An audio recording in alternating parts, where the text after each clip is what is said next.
Hi friends, welcome to our channel. இன்றைக்கி நம்ம பார்க்க போகிறது சூப்பரான ஒரு வீடியோ தான். வாங்க வீடியோக்குள்ளே போகலாம். இப்போ நான் எங்கே இருக்கேன் அப்படின்னாக்கா, ஊட்டியில் உள்ள மெயினான ஒரு இடம் தான்.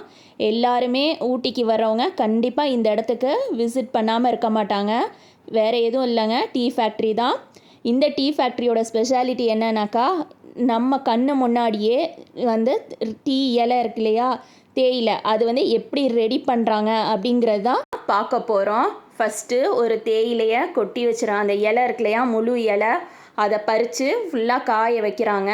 பச்சை இலையாக இருக்கிறத காய வச்சுட்டு அதுக்கப்புறமா அதை வந்து நல்லா ட்ரை பண்ண விட்றாங்க. ட்ரை பண்ணிவிட்டு அதுக்கப்புறம் அதை வந்து கொஞ்சம் ஒரு பவுட்ரு ஃபார்மில் பவுட்ரு பண்ணுதுன்னா தூள் ஆக்குது, ரொம்ப தூளாலாம் ஆக்கலை. அது மாதிரி பண்ணிவிட்டு அதை மறுபடியும் காய வைக்கிறாங்க. காய வச்சு திரும்ப மறுபடியும் ஒரு ப்ராசஸ் பண்ணி அதுக்கப்புறமா தான் அது வந்து நமக்கு தேயிலை பவுட்ரு அந்த கருப்பு கலரில் இருக்கும் இல்லையா, அது மாதிரி கிடைக்குது. இதே இதில் வந்து சேல்ஸ் கவுண்டரும் இருக்குது, சைடில் கீழேயே வச்சுருக்காங்க. அதில் வந்து சேல்ஸ் பண்ணுறாங்க. ப்ளஸ் இங்கே விசிட் பண்ணுற எல்லாருக்குமே வந்து ஒரு கப் டீ கொடுக்குறாங்க. அதுவும் நமக்கு வந்து ஃப்ரீ தான். இந்த தேயிலை சேல்ஸ் கவுண்டருக்கு பக்கத்துலேயே வந்து ஆயில் இது அப்புறம் ஃபேஸ்க்கு உள்ள க்ரீம் எல்லாமே கிடைக்குது.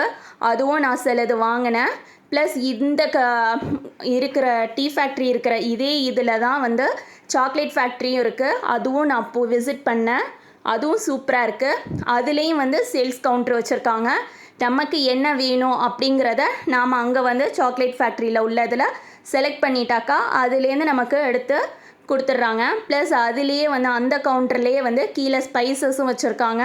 ஒரு சைடு வந்து அங்கே உள்ள குளிருக்கு தாங்க முடியாது இல்லையா நமக்கு, அதுக்காக ஸ்வெட்டர் அது மாதிரி உள்ள சில ஐட்டம்ஸும் வந்து அந்த சாக்லேட் ஃபேக்ட்ரியில் கீழே சேல்ஸ் கவுண்டரில் இருக்குது. இதெல்லாம் சேர்த்து நீங்கள் இந்த வீடியோவில் ஃபுல்லாக பாருங்கள், ஸ்கிப் பண்ணாமல்.